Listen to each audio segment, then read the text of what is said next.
Joining us right now to break down the latest developments in the government shutdown, Jake Sherman, Punchbowl News' co-founder, an NBC News and MSNBC political contributor. So here we are, perhaps on the cusp of a deal.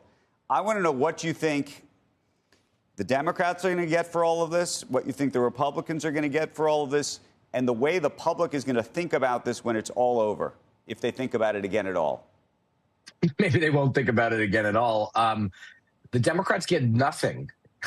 Let's just be clear. They get nothing. They don't get, there's no significant policy wins in this for Democrats. They have been spinning it as well.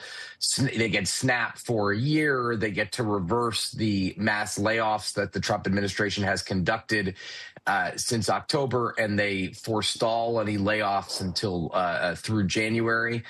First of all, the Trump administration laid people off during the shutdown because the shutdown was ongoing. SNAP is funded because that's what happens when you reopen the government. You fund the agriculture department. So there's nothing. There's no real policy victories at all for Senate Democrats. And it reproves the point, Andrew, that shutdowns, the instigating party in a shutdown never gets anything. Donald Trump learned that in 2018, 2019. House Republicans learned that during their Obamacare shutdowns early in the Obama administration.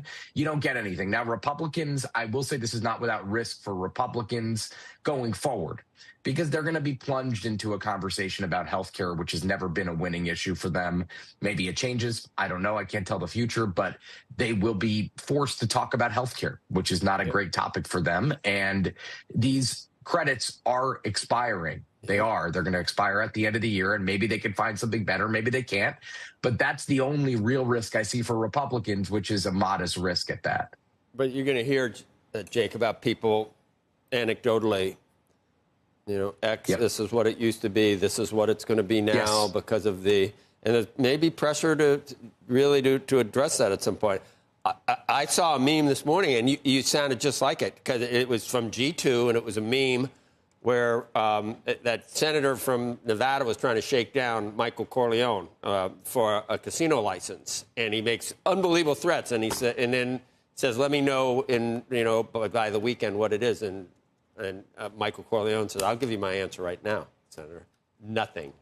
And that's exactly how I'll give you, and you're going to pay for the license. But Jake, the thing that I'm trying to figure out is, do you think that a year from now, come the midterms, that somehow this factors into that discussion? Midterms are, I don't know. Or does this just go away? Who's worse off, Schumer or Republicans in the midterms? Neither one looked very like they're in a great position, Jake.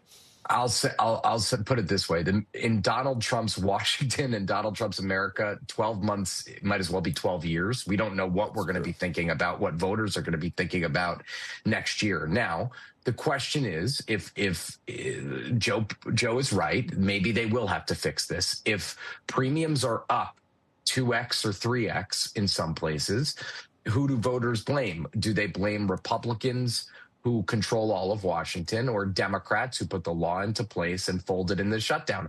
I can't tell you the answer to that definitively.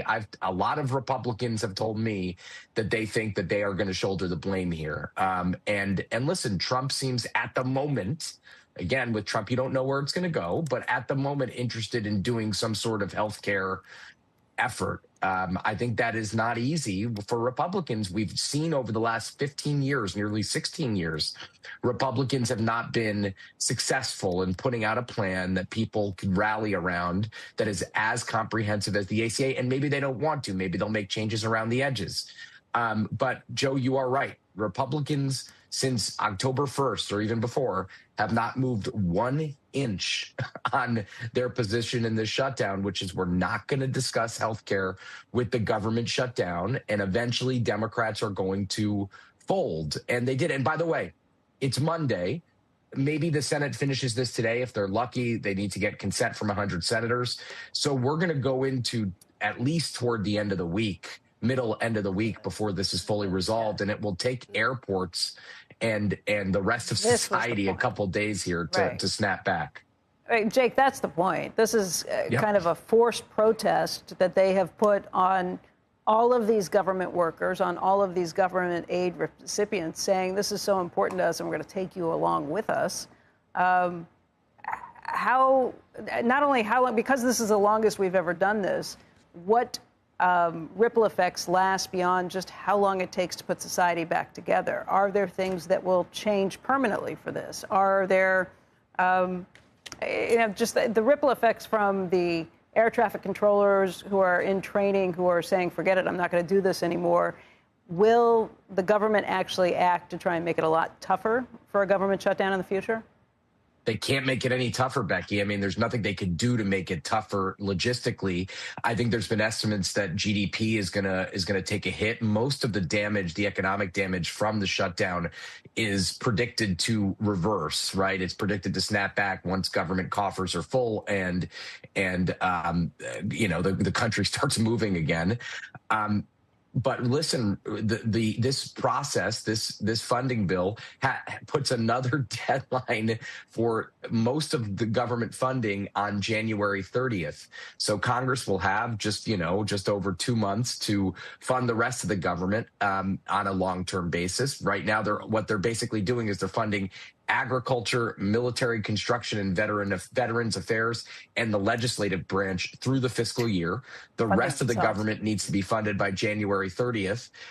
Listen, what you said, Becky, is absolutely correct. Government shutdowns are designed to exact pain in exchange for a policy concession. And the hundreds of thousands of federal workers who are paid by the government, paid by the federal government, are...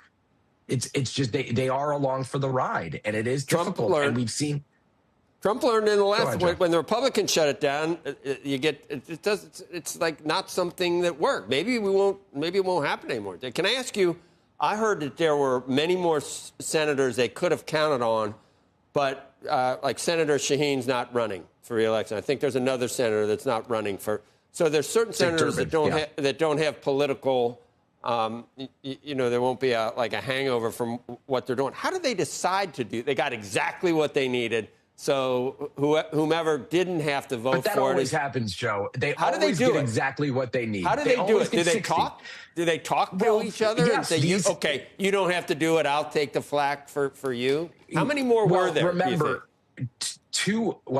I can tell you this. 2 of the people who voted for it, Dick Durbin and Jeanne Shaheen, are not running for re-election. The rest of them are up for re-election in 2028 or 2030. So they don't face voters for some time. That is eons away. Who knows how many of those people run again, et cetera, et cetera. So they were all in negotiations over what they need to get to yes. And all of these folks, to a person, they were sick of the shutdown. They think it didn't work. Tim Kaine, who just won re-election in Virginia, decided that the several 100,000 government workers didn't deserve this anymore. In Virginia. By the way, I do not know whether there were a bunch more. I don't. Now, I just don't. I'm not sure that's correct. I mean, I'm sure if they absolutely needed it. Remember, Schumer is against this. Schumer is going to vote no. Brian Schatz, the next Senate Democratic whip, the next number 2, and probably the next number 1 at some point, is going to vote no. So the top of the party is no. And